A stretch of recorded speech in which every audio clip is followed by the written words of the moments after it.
Dr. Freakin', it's time to face my zombie takeout.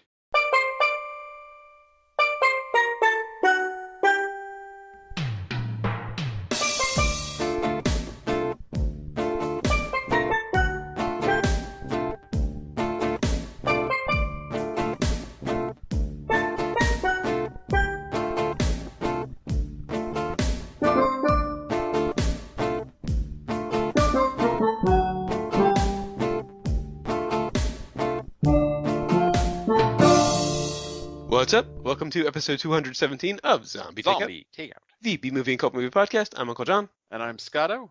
And before we get to this week's movie, we've got some listener submitted. This is from John Phillips on our Facebook page in reference to last week's episode, specifically the story about the Escape from New York remake being effectively team-based. He said, "Not that I'm opposed to a remake, but not a fan of the team idea. Isaac Hayes was the villain, and Snake's quote-unquote team, and I use that loosely, was Ernest Borgnine, Adrian Barbeau, and Harry Dean Stanton. Martin Short, if cast, should use his Jackie Rogers Jr. character's voice." Not Ed Grimley. And you had said anything but Jiminy Glick. Oh yeah, that was just, oh my god. The whole concept of Jiminy Glick was a bad idea. I wouldn't play that in Guantanamo Bay. I mean, that's just go too far. That show is awful. I don't remember Jackie Rogers Jr. And that Isaac Hayes, he was one bad mother. Uh-huh. You just left me hanging. Shut your mouth. God damn. But I kind of feel bad that I forgot Harry Dean Stanton was in the movie. Because I knew there was a fourth, and I remembered Isaac Hayes was in it, and I think I said last week I thought he was the villain. But I couldn't remember Harry Dean Stanton. Yes, I forgot what he had this weird role. Yeah, he was pretty cool in it. Harry Dean Stanton, of course. Yeah, he's brilliant, but I'm a little ashamed that I forgot he was in the movie. Oh, there was a lot going on. You know? Yeah, true. They landed on top of the fucking World Trade Center. And I remember being a bit disappointed with the movie, at least in terms of my remembrance of it, as I have been with a lot of Carpenter stuff. Yeah. Memory is better than reality. If I remember right, you didn't really appreciate They Live on the second go-around. Oh, no. A lot of Carpenter stuff hasn't really held up, The Thing aside. You know, that's still brilliant, but... The Thing, and in my book, They Live is still... But maybe that's why I forgot Harry Dean Stanton. I wanted to forget he was associated with it. I refuse to put the glasses on in Carpenter's case. Anyway, on to this week's movie, which is from 2012, A Fantastic Fear of Everything. And of course, that brings us to the impromptu plot summary, sponsored by children's authors. Let's face it, they're all just a little bit creepy. And also brought to you by laundromats. You should fear them. Anybody that's, lived in an apartment that had to go and do their laundry at a laundromat should know that, you quickly scramble to find something with your own washer dryer. But anyway, the story is neatly written in 3 acts here. We have the first act where he is in his apartment wrestling with his own fear himself. This children's book author turned serial killer novelist has a meeting with his publicist, but he's just going through this extensive paranoia where everything means something, whether it was just the phone rang and, who knew that would lead to something. But of course, it's just, hey, you want to go out for lunch kind of thing? Yeah. So he is, he's a maniac in his apartment. You can see in the background, he's hoarded toilet paper from God knows where. It's like lining a whole wall of it in the background of one scene. At first, I wondered if the first room we saw him in was his apartment and that was a shared bathroom just because of the sheer amount of toilet paper. Turns out he owns the whole thing. Yeah. And he even says one line, that throwaway line, that he hasn't even bought toilet paper. He doesn't even buy toilet paper. Yeah. Which I believe the actual line was, but it's very thrown away and very quick. And then you had to think back to that giant stack of toilet paper. Yes. But I mean, it is like floor to ceiling. He is, there's Christmas carolers, there's all sorts of things going on, but he is just a mess. He has burnt his clothes because he was trying to get ready to go out and meet a movie producer. He has glued a knife to his hand Hmm. um, because he was trying to glue a window shut for some reason rather than just closing it. Well, he Um, wanted to make sure it didn't open again. right, yeah, because the noise startled him, and he keeps having these visions of another eye, uh, staring back at him. Mm. There's a few quick uh, camera cuts of a washer spinning through, like, throughout the beginning too, but you really have no idea what the Mhm. fuck any of this means until he talks to his shrink, and it sets him up into the second act, which is to go out to into the world. Mhm. But Specifically, the laundrette that he was phobic of. right, he had burnt his clothes. He had no other options but to go and face his fears, which his shrink had told him he needed to do. Why he's projecting his fear on. You find out, yes, his fear is. I'm just gonna call it the laundromat because we're fucking Americans, you know? What Okay. can we do? Um, that yeah, he has to face his fears, and he was apparently abandoned in a laundromat, is revealed, and that is why he believes he's afraid of it. But there could be more. Oh, there is definitely more. I'll wait till you're finished with the summary. Right.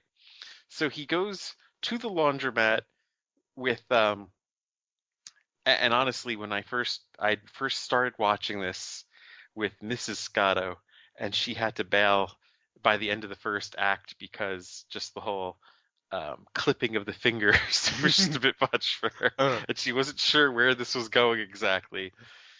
She missed out on some crazy shit, of course. But anyway, he, with knife glued to hand, he goes to the laundromat, only buried in a coat pocket, to do his laundry and to hope that he does not get humiliated publicly again, like once in college, where he had an out of order machine that he felt everybody was staring at his stuff. which didn't make a lot of sense. Not getting into the review yet, just pointing out that then he knew that you had to add detergent, but when we see him go to the laundromat in the movie, he doesn't know that you have to add detergent. He was just following the instructions. Yeah, but when he had the experience in college, even though it was an out of order machine, presumably he knew you had to add detergent. That's not said either. True, true. I'm assuming. Anyway, continue. But anyway, yes, he forgets to add detergent. Well, actually, he thought the machine would add the detergent for him. Well, that's true. Yeah, maybe that's why he didn't think about it. He just assumed it was completely automatic. And, in his defense, they're not very obvious where exactly you put the detergent in True, sometimes. true. They have that little plastic chute on top that you kind of pry away and pour down on top, but if you're just looking at the bottom part of it, you're not going to think of the top part. But anyway, of course the hand eventually slips out of the pocket, Mm. causing this seed of chaos, thinking that he's going to hold up the laundromat with the knife, refusing to put the knife down, of course, because, well, he Can't. can't. They then, of course, probably realize his worst fear. They lock him in the laundromat until the cops get there. The cops, of course, rough him up, but then they help him by unprying the knife out of his hand. Um, which, of course, if you, I'm assuming you're going to nitpick the physics of crazy glue on skin. But anyway, No, no. I no. saw quite a bit of blood when they were doing that, so I'll accept that. Okay. I was thinking about how it would not really stick like that to skin. There are glues that have warnings about not putting your skin together when it's on your skin. Hmm. So All he right. said crazy glue. Maybe it's something a little more intense. True. They're about to haul him away anyway, even though it was clear that what had happened there when he gets left behind. Mhm. I don't think I need to explain why. No, Um, they he don't really then explain why. Right, it just, they're being goofy cops, and they're off to the next scene. The third act begins, of course, with him going down to the belly of the beast, the dungeon beneath the laundromat, because a certain character we've seen a few times in this film Hmm. has turned out to be, well, a serial killer, maybe. And do we want to keep this character's identity hidden? Yeah, sure. Okay, Why we'll have not? to talk around it a bit. Not a big Why deal. not? Not a big deal. Okay.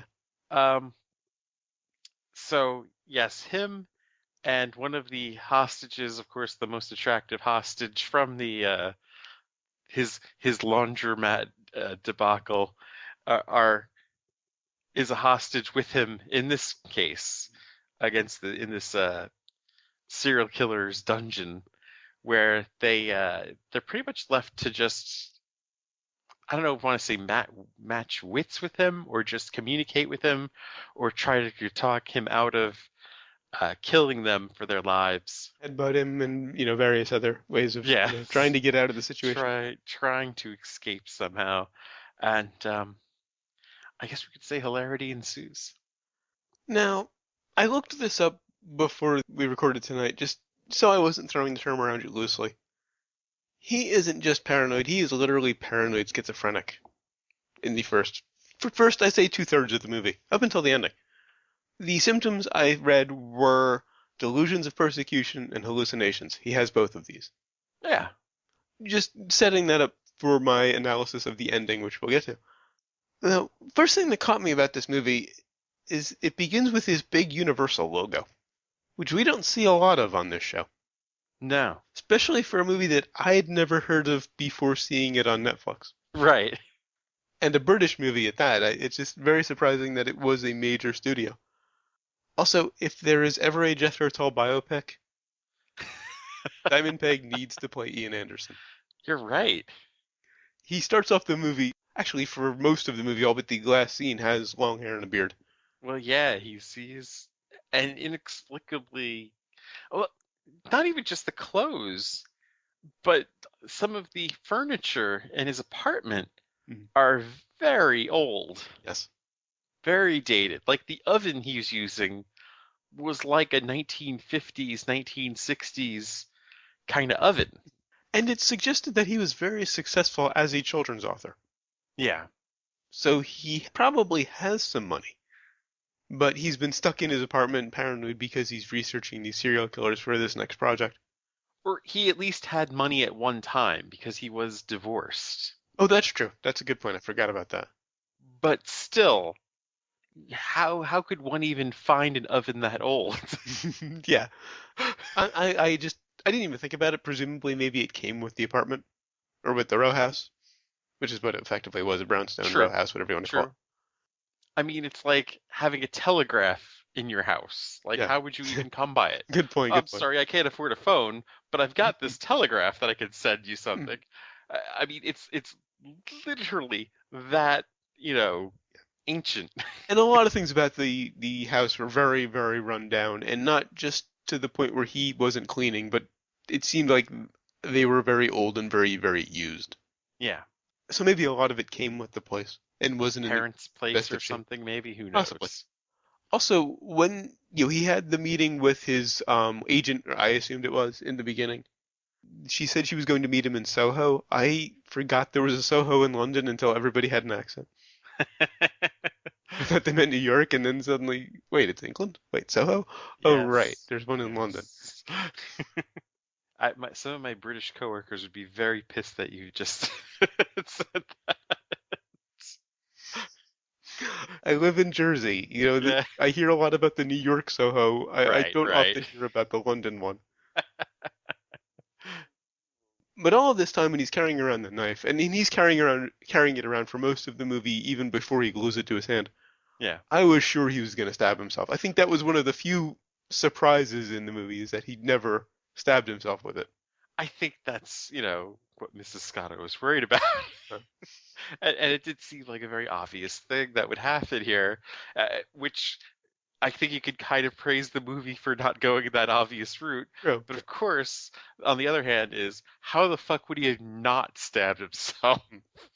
I've collected knives for about 20 years. I've been a lot more careful than he was in this movie, and I've cut myself more times than I can count. Of course. Also, very surprising was that he glued himself to the knife. That caught me off guard. I mean, I probably should have seen it coming when he pulled out the super glue or crazy glue, whatever it was. But I was surprised when he, started shaking his hand and the knife wouldn't go loose. Right. And then they just have to do that quick cut to the flashback of him gluing the window, Yeah. just throwing the glue around. You're like, oh, fuck. Although the burning of the clothes was predictable. Yes. He's trying to dry his clothes after washing them in the sink in his oven, and you just know it's going to catch on fire, and that's going to force him to go to the laundromat that he was avoiding. I think that was in Chekhov's rough draft, that if clothes are introduced into an oven in the first act, they are going to burn by the second act. Mm. Oh, by the way, on Netflix, his character, he doesn't have a last name in the movie, it's not mentioned, but on Netflix he's called Jack Knife, N-I-F-E. Oh. In the Netflix description, yeah. Also, could have done without the gangster rap interlude. Pegg actually raps at one point. Another scene, he's just walking down the street and it's playing, but... And a very quick few lines of Reggie Watts's what was the name of that crazy rap that Reggie Watts did? It was like shit, fuck, whatever. Oh yeah. He basically that one, right? He threw out just about all of the 7 dirty words in about 2 seconds. Yeah, and I did think Reggie Watt was somebody, at least in 2012, that was very well known at that point. Mm. Although now I'm thinking about it, when was I can't remember when that talk show that he does. Comedy show, yeah. Comedy Bang Bang. Yes. Maybe that was still. Maybe that was earlier than this, because I think I first watched it on Netflix around 2012. Yeah, that's right. All right. Another thing that caught me off guard was Blue Danube playing when the underwear went flying across the laundrette. Well, that's kind of like an overused. Yeah, it is kind of overused and a definite nod to 2001, but well, right. It just made me laugh. That's right up there with, Ride of the Valkyries. Yeah. With anything flying, any helicopters, once Apocalypse Now used it, it's now been 35 years. Yeah. Now, my big issue with the movie, well, one of my big issues, we'll get to my major issue at the end, but one of my big issues, it's very predictable. I saw the clothes coming. I knew he was going to get together with the girl at the end, and everything was going to be turned around. It's also very reminiscent of the Blood and Ice Cream movies in a lot of ways. Yes. And yet it wasn't directed by Edgar Wright, and it was a few years later than the first two. It's very predictable with the exception of how they get to the end. Yes. How he works it out with the serial killer, which I really don't want to spoil because I think it's worth the price of admission alone. Okay, I have a reference to it, but I'll talk around it. The way he retells the story of his life and really the killer's life at the same time, the way he does it, I did not see coming. Uh-huh. Did you? Well, we'll get to that. I just want to comment on a few things before we get to the ending, because I have a lot to say about the ending. Now, when we first heard In-A-Gadda-Da-Vida, yes, in the laundrette, when he goes exploring, right, I knew things were going to get needlessly and annoyingly weird. Because then we have, he gets knocked out, and I recognize the person who knocked him out from their shadow. Yeah. I don't know if they were trying to keep it hidden at that point or not. It was bloody obvious to me. Yeah. And by that point, they reveal who it was. Very shortly after that, anyway. Getting needlessly weird, though, because I mean... Waking up with the red light tied up, after In-A-Gadda-Da-Vida, it's just... That song is always kind of a clue that things are going to get a little annoying to me. I think the movie was weird from the start, though. I mean, I don't think it got weirder at that point at all. I mean, just the whole... Well, the first act is probably even weirder than the other two acts, honestly. When he woke up with the red light and it was tied up and it was almost like a torture porn movie, I kind of saw that coming because of the music cue. Yeah. It just was a tip of the hat to me. Well, I think you're right that that music cue is also overused, which is, you know what, kind of surprising because the dude that wrote and directed this, and this was his first film, Crispin, oh, I'm almost say Crispin Glover, but no, Mhm. um, Crispin, Crispian Mills, Okay. who's best known for being lead singer and guitar player from the band Kula Shaker. Okay. I think I've heard of them. They were like a one-hit wonder, I think, from like the 90s. But anyway, yeah, so this was like his first film, and it's kind of surprising that his use of music, kind of was Some a little good, some flat. bad. Obviously I have issues with Inagata Devita. There's a Well, musical yeah, cue that's repeated that I think was used very nicely. I mean, Inagata Vita and Blue Danube are very overused Right, right, musical cues. Like now the acid trip has begun. We're hearing Inagata Vita, you know? right. Exactly. They're very they're very tried and overused And it's cues. interesting that one annoyed me and one made me laugh. Possibly because of how they've been used previously. What's that? Inagata Devita irritated me because it was Oh, so predictable, but I laughed at the Blue Danube gag. the last time the Blue Danube gag worked was the TV show Northern Exposure Hmm. when they flung the piano. Yes, okay, yeah, that was a much better use of it, I admit. And that's just because flinging a piano was just so fucking insane. Hmm. Whereas flinging underwear through a laundromat, Yeah, bah! it caught me off guard. I don't know why. Although I was kind of annoyed that there was no way to figure out who it was that had knocked him out before we saw that. Because it is kind of a mystery, and I would have liked to have had a few more clues.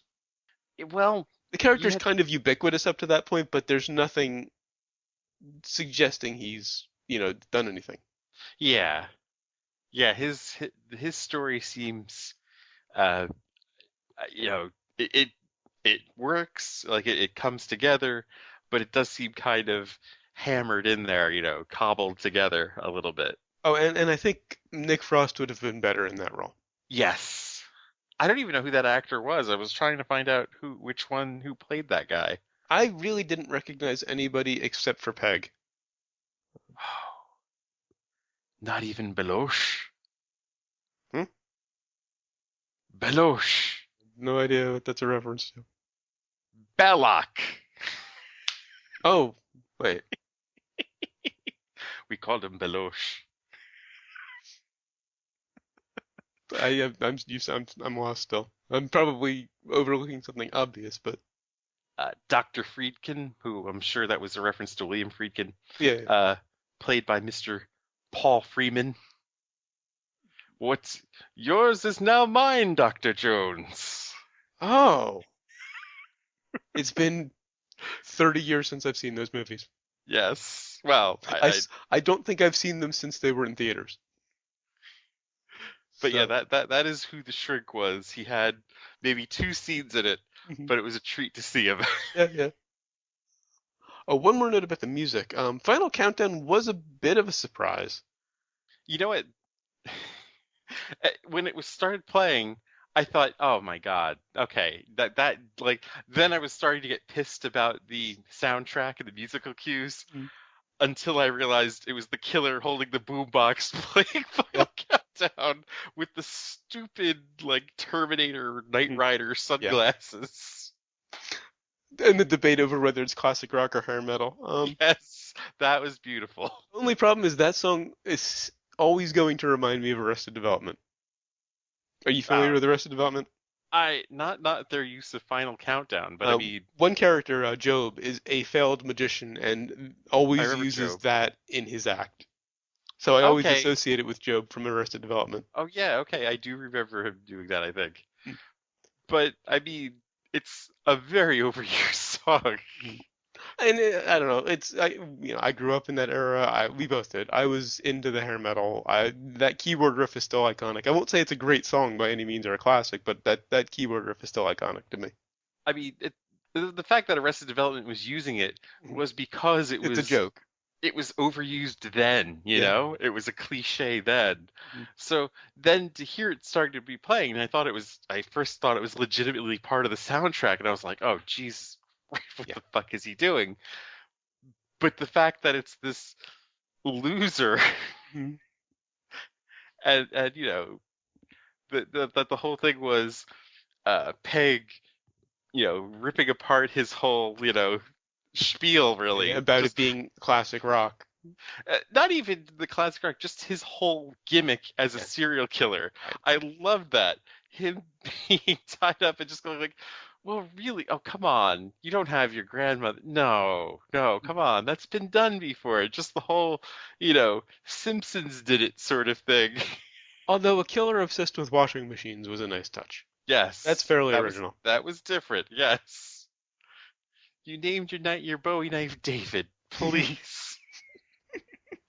Oh, Yeah. you, you really did not name your Bowie knife David Bowie. Although one more nitpicky thing before my big issue. Why didn't she untie her feet when she was trying to run away? I mean, I get she didn't have time at first, so she hopped up the stairs, but once she was up the ladder, why not just untie them? I do not know. Because they needed a convenient excuse for her to fall is the actual reason, but it just didn't make sense. Yeah, I think they really wanted the visual of her being up in the hallway and being dragged back Yeah, down. But really, would she had made it that far anyway? probably wouldn't even gotten up the ladder. Right. I did like how they told the story at the end. Oh yes. I'll try to catch that. And when the Vietnamese woman yells at them through the hatch, and they spin the camera around so that her subtitle is right side up, that was great. I missed that actually. She sticks her head through the hatch, and And she's upside down, she's so the kind of not subtitles are exactly upside down. upside down, but she's kind of diagonal, and her subtitle is under her, like oriented to her. So they spin the camera so you can read the subtitle. Damn, that is good. Okay, one issue with the ending before I get to my big one. What happened to the wannabe serial killer? They effectively resolve everything with that story, and then that's the last we see of him. There's no word of him going to jail or going into therapy or any of that. Yeah, they leave that open.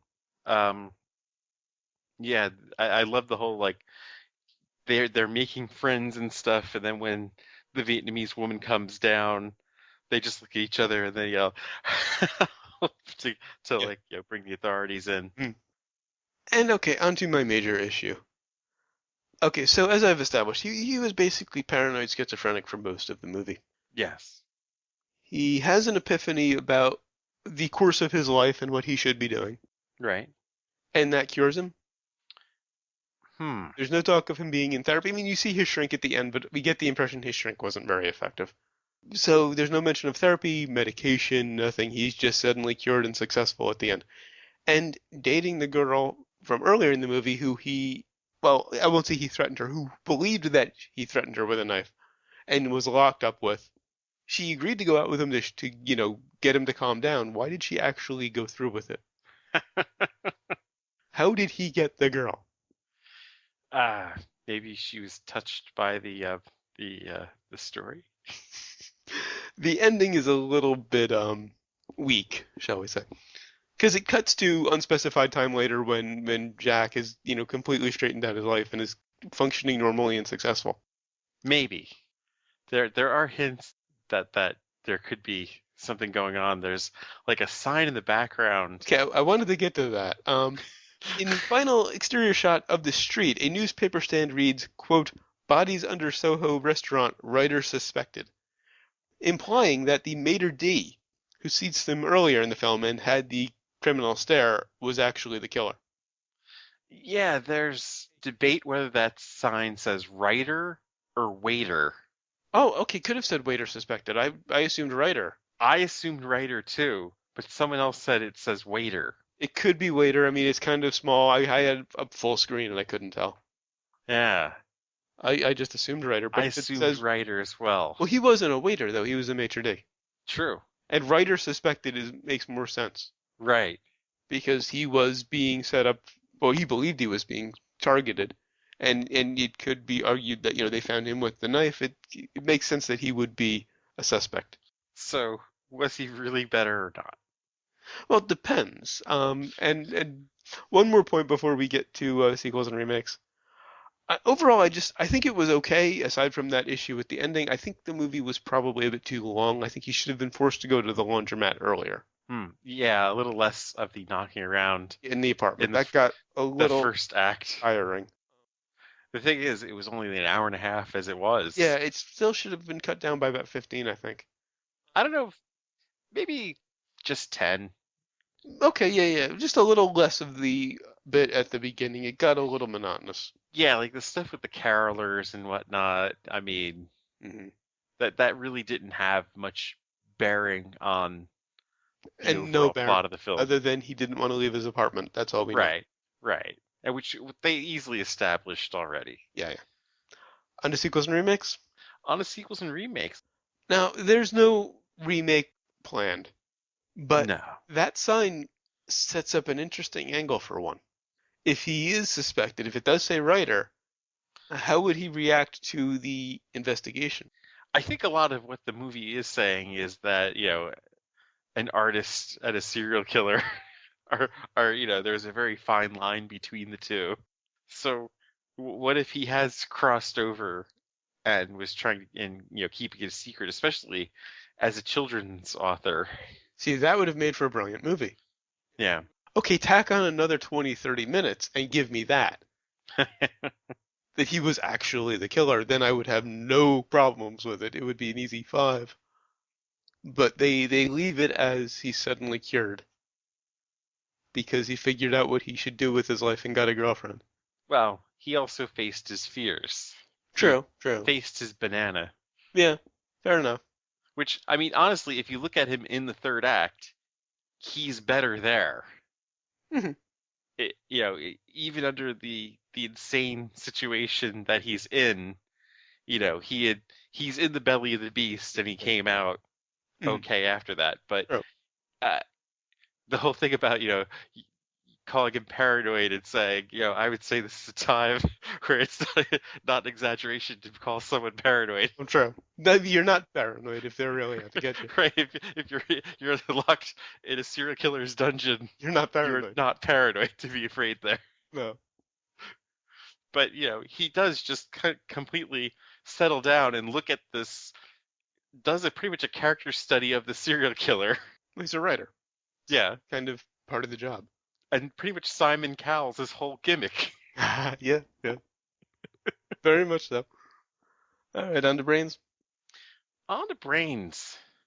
This is a tough one. Yeah, very tough. Because I enjoyed the ride for the most part, even though it was derivative in many respects and fairly predictable.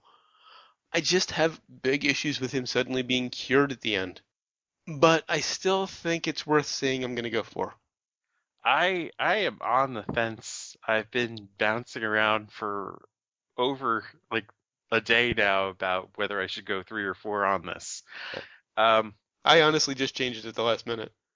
There were a lot of enjoyable moments. I think I would have to say his telling of the story is worth the price of admission alone. Definitely. But I think you're right about the first act being too long, and I'd say I'm going to go 3.5. All right, and what have we learned? Super glue. That's quick. Yeah, it is. And I learned that Inagata Devita is never a good sign. No. He should have used Kula Shaker. Yeah. But actually, why wouldn't he use his own band? It's my own fucking music. Yeah. I was kind of disappointed with last episode's movie that they didn't have any faith no more. Yeah. Or Mr. Bungle. Actually, Mr. Bungle would have been more fun. Actually, Mr. Bungle would have fit this movie beautifully. Yeah, it would have. All right, so until next week when we'll be reviewing Ricochet, we have a bit of a history with this one. Go to zombietakeout.com, check out the album art, the episode description, of course the episode itself, which you're already listening to, links to find us on Facebook, Twitter, Google+, and YouTube, links to subscribe via RSS and iTunes. Please leave us a rating and a review on iTunes. We'd really appreciate it. You also find the movie list, every movie we've reviewed so far, and every movie we're going to review.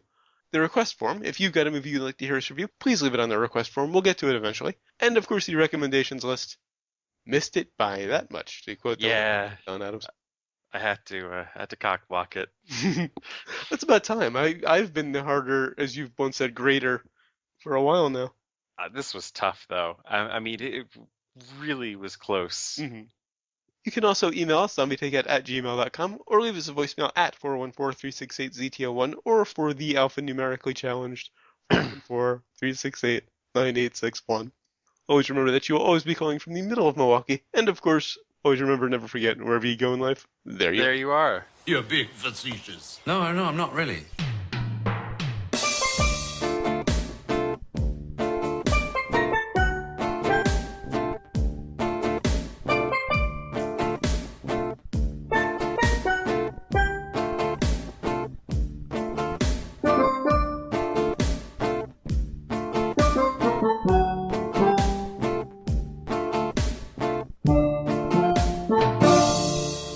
And what have we learned?